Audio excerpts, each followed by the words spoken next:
ಸ್ನೇಹಿತರೆ ನಮಸ್ಕಾರ. ಡಾಕ್ಟರ್ ಸಿದ್ದು ಅವರು KK ನ್ಯೂಸ್ ಕನ್ನಡ ಚಾನಲ್ ಅಂತ ಒಂದು ಒಳ್ಳೆ ಯೂಟ್ಯೂಬ್ ಚಾನಲ್ ಅವರು ಓಪನ್ ಮಾಡಿದ್ದಾರೆ. ಆ ಯೂಟ್ಯೂಬ್ ಚಾನಲ್ನ ವಿಶೇಷತೆ ಅಂತ ಹೇಳಿದ್ರೆ ಅದರಲ್ಲಿ ಕೇವಲ ಸಣ್ಣ ಮಕ್ಕಳು ದೊಡ್ಡವರು ಯಾವುದೇ ಒಂದು ವಯಸ್ಸಿನ ಅಂತರ ಇಲ್ಲದೆ ಹೆಚ್ಚು ನಮ್ಮ ಕನ್ನಡಕ್ಕೆ ಸಂಬಂಧಪಟ್ಟಿರುವಂತಹ ಕರೆಂಟ್ ಅಫೇರ್ಸ್ ಎಲ್ಲ ಮಾಹಿತಿ ಸಿಗ್ತಾ ಇದೆ. ದಯವಿಟ್ಟು ಹೆಚ್ಚಿನ ಸಂಖ್ಯೆಯಲ್ಲಿ, ಅದರಲ್ಲೂ ನನ್ನ ಯುವ ಸ್ನೇಹಿತರು ಹೆಚ್ಚಿನ ಸಂಖ್ಯೆಯಲ್ಲಿ ಯೂಟ್ಯೂಬ್ ಚಾನಲ್ನ ಸಬ್ಸ್ಕ್ರೈಬ್ ಆಗಿ ಫಾಲೋ ಮಾಡಿ ಹೆಚ್ಚು ಕನ್ನಡ ಪರ ಜ್ಞಾನವನ್ನ ಬೆಳೆಸ್ಕೊಳ್ಳಿ ಅಂತ ಹೇಳೋದಕ್ಕೆ ಇಷ್ಟಪಡ್ತೀನಿ. ನಾನು ನಿಮ್ಮ ನಿರೂಪಕಿ ಸವಿ ಪ್ರಕಾಶ್.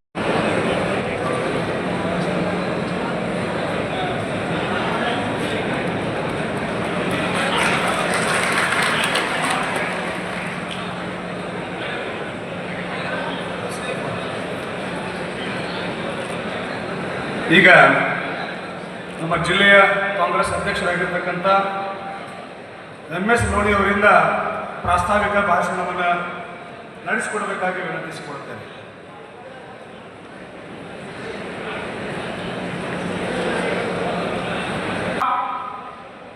ವಿಜಯಪುರ ಜಿಲ್ಲೆಯ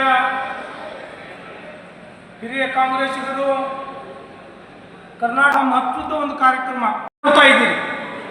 ಈ ಮ್ಯಾಪಿಂಗ್ ಅಥವಾ ಈ ಮತದಾರರ ಪಟ್ಟಿಯ ಪರಿಶೀಲನೆ ಏನು ಮಾಡ್ತಾ ಇದ್ದಾರೆ, ಇದರಲ್ಲೇ ಬಹಳಷ್ಟು ಮೋಸವನ್ನು ಮಾಡಿ ಕಾಂಗ್ರೆಸ್ ಪಕ್ಷವನ್ನು ವೀಕ್ ಮಾಡ್ತಕ್ಕಂಥ ಕಾರ್ಯ ಮಾಡಿದ್ದು ಈ ದೇಶದೊಳಗೆ ಗೊತ್ತದವು. ನಾವು Paschima Bangala election, Bihar election, Haryana election, ಇವತ್ತು ಪಶ್ಚಿಮ ಬಂಗಾಳ ಒಂದರಲ್ಲೇ 90,000 ಮತದಾರರನ್ನು 90 ಲಕ್ಷ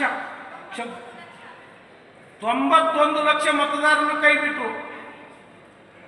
ಅದರಲ್ಲಿ 26 ಲಕ್ಷ ಅವಕಾಶ ಮಾಡಿಕೊಟ್ಟು. ನಿನ್ನೆ ಸಭೆಯಲ್ಲಿ ಹೇಳಿದ್ರು ನ್ಯಾಯಾಲಯ ಸಹ ನಮ್ಮ ಜೊತೆಗಿಲ್ಲ, ಅದಕ್ಕೆ ನೀವು BLOಗಳು BLO 2 ಅಂತ ನಾವು ಪಕ್ಷದಿಂದ ನೇಮಿಸಿದೆವು. ನೀವು ಬಹಳಷ್ಟು ಶಿಸ್ತಿನಿಂದ ಮತ್ತು ಗಮನ ವಹಿಸಿ ಕೆಲಸ ಮಾಡಬೇಕಾಗಿತ್ತು. ಇದು ರಾಜ್ಯ ಮಟ್ಟದಿಂದ ನಮಗೆ ತರಬೇತಿಯನ್ನು ಕೊಡ್ತಾರೆ. ನಾವು ಜಿಲ್ಲಾ ಮಟ್ಟದಲ್ಲಿ ಶಾಸಕರು, ಇವತ್ತು ನಮ್ಮ ದುರ್ದೈವ, ಇವತ್ತು ನಮ್ಮ ಜಿಲ್ಲೆಯ ಯಾವ ಶಾಸಕರು ವಿಶೇಷವಾಗಿ BLO 2ಗಳನ್ನು ಕರೆದು ಸಂಪನ್ಮೂಲ ವ್ಯಕ್ತಿಗಳಿಂದ ಬಹಳಷ್ಟು ಜನ ತರಬೇತಿ ಮಾಡಿಸಿಲ್ಲ. ಇವತ್ತು ನಾವು ಶ್ರೇಯಸ್ಸಗಳನ್ನು ನಾಳೆ ಮಾಡ್ತೀವಿ. 29ಕ್ಕೆ ಈ ಪ್ರಕ್ರಿಯೆ ಚಾಲೂ ಆಗ್ತೈತಿ. ಒಂದು ತಿಂಗಳ ಅವಧಿ ಐತಿ, ಜುಲೈ 30 ತನಕ. ಆಗಸ್ಟ್ 7ನೇ ತಾರೀಕಿಗೆ ಅಂತಿಮ ಮತದಾರರ ಪಟ್ಟಿ ಹೊರಬೀಳ್ತೈತಿ. ಅಷ್ಟರೊಳಗೆ ನಾವು ಕೆಲಸ ಹೆಂಗೆ ಮಾಡಬೇಕು, ಯಾರನ್ನು ಮತದಾರರ ಪಟ್ಟಿಯಿಂದ ಕೈ ಬಿಡಲಿಕ್ಕೆ ಸಾಧ್ಯ, ಕಾನೂನುಬದ್ಧವಾಗಿ ಯಾರು ಮೃತರಾಗ್ಯಾರ, ಯಾರು ಡಬಲ್ 2 ಕಡೆ ಯಾರು ವೋಟರ್ ಲಿಸ್ಟ್ನಾಗ ಹೆಸರದ, ಯಾರು ಅವರು ಅಡ್ರೆಸ್ ಪರ್ಮನೆಂಟಾಗಿ ಬೇರೆ ಕಡೆ ಹೋಗ್ಯಾರ, ಯಾರು ದೇಶ ಬಿಟ್ಟು ಹೋಗ್ಯಾರ, ಈ 4 ಕಾರಣಗಳಿಂದ ಮಾತ್ರ ಅವರು ಮತದಾರರ ಪಟ್ಟಿಯಿಂದ ಕೈ ಬಿಡ್ಬೋದು. ನಮ್ಮ ಬಿಜಾಪುರ ಜಿಲ್ಲೆದಾಗ ಒಂದು ದೊಡ್ಡ ಸಮಸ್ಯೆ, ಅದು ವಿಶೇಷವಾಗಿ ಕಾಂಗ್ರೆಸ್ ಪಕ್ಷದ ಮತದಾರರನ್ನ ಕಡಿಮೆ ಮಾಡ್ಲಿಕ್ಕೆ ಏನು ಮಾಡ್ತಾ ಇದ್ದಾರೆ ಅಂತಂದ್ರೆ ನಮ್ಮ ಜನರು ಬಹಳಷ್ಟು ಜನರು ಗುಳೆ ಹೋಗ್ತಾರೆ, ಬಹಳಷ್ಟು ಮಾಡ್ತಾ ಇದ್ದಾರೆ. ನಾವು ಬರೇ ವಾಟ್ಸಪ್ ಹೀರೋಗಳಾಗಿ ಫೋಟೋ ಬಿಡೋದು, ಫಂಕ್ಷನ್ಗೆ ಹೋಗಿದ್ದೇವೆ ಅಂತ ಹೇಳಿ ಕಿಶಿಂದ್ರೆ ನೀವು ಫೋಟೋ ತಗೊಂಡು ಹೋದ್ರಪ್ಪ ಅಂದರೆ ಈ ಕೆಲಸ ಆಗೋದಿಲ್ಲ. ದಯಮಾಡಿ 1 ತಿಂಗಳ ಕಾಲ ನೀವು ಪಕ್ಷಕ್ಕೆ ನಿಯತ್ನಿಂದ ದುಡಿರಿ. 29ರಿಂದ ಜುಲೈ 30ರವರೆಗೆ ಇದು ನಡೀತೈತಿ. 15 ದಿವಸ ನಿಮ್ಗೆ ಅಬ್ಜೆಕ್ಷನ್ ಹಾಕಕ್ಕೆ ಟೈಮ್ ಐತಿ. ಇವೇನು 4 ಕಾರಣಗಳನ್ನು ಬಿಟ್ಟು ಯಾವುದೇ ಕಾರಣಕ್ಕೂ ಅವ್ರಿಗೆ ತೆಗೆಯುವಂಗಿಲ್ಲ. ವಿಶೇಷವಾಗಿ ನಮ್ಮ ಜಿಲ್ಲೆಯಲ್ಲಿ ಗೌರವಾನ್ವಿತ ಶಾಸಕರು, ಸಚಿವರಲ್ಲಿ ವಿನಂತಿ, ಹೊರಗಿನ ಹೋದಂಥ ಮತದಾರರು ಬಹಳಷ್ಟು ಜನ ಇದ್ದಾರೆ.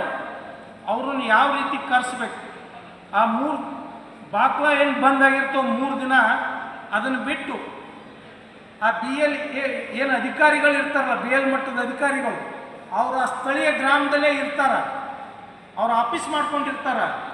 ಹೊರಗಿನಿಂದ ಬಂದವ್ರು ನೇರವಾಗಿ ಅವ್ರ ಆಫೀಸ್ಗೆ ಹೋಗಿ ಫಾರ್ಮ್ ತುಂಬಿಕೊಟ್ರು ಅವ್ರು ಎಕ್ಸೆಪ್ಟ್ ಮಾಡ್ತಾರೆ.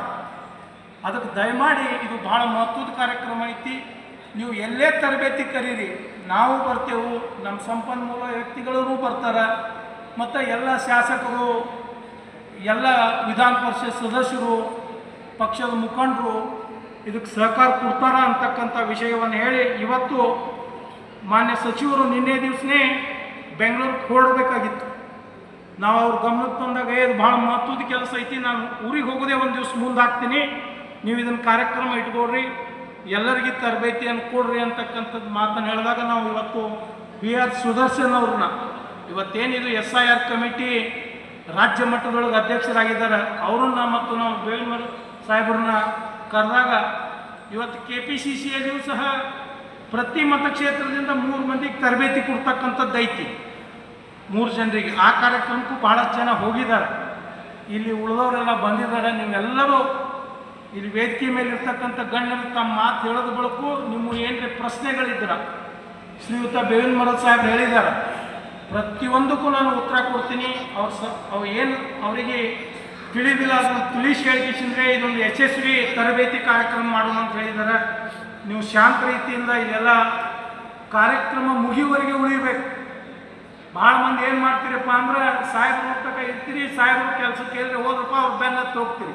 ಇದು ಪಕ್ಷದ ಶಿಸ್ತಲ್ಲ.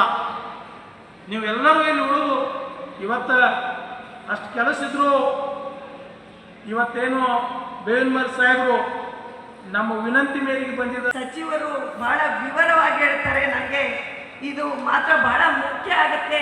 ನಿಮ್ಮ ಹೆಸರನ್ನ ಫಾರ್ಮನ್ನು ಪ್ರತಿ ಫಾರ್ಮನ್ನು ಅವ್ರು ತಗೊಂಡು ತುಂಬ್ತಾರೆ.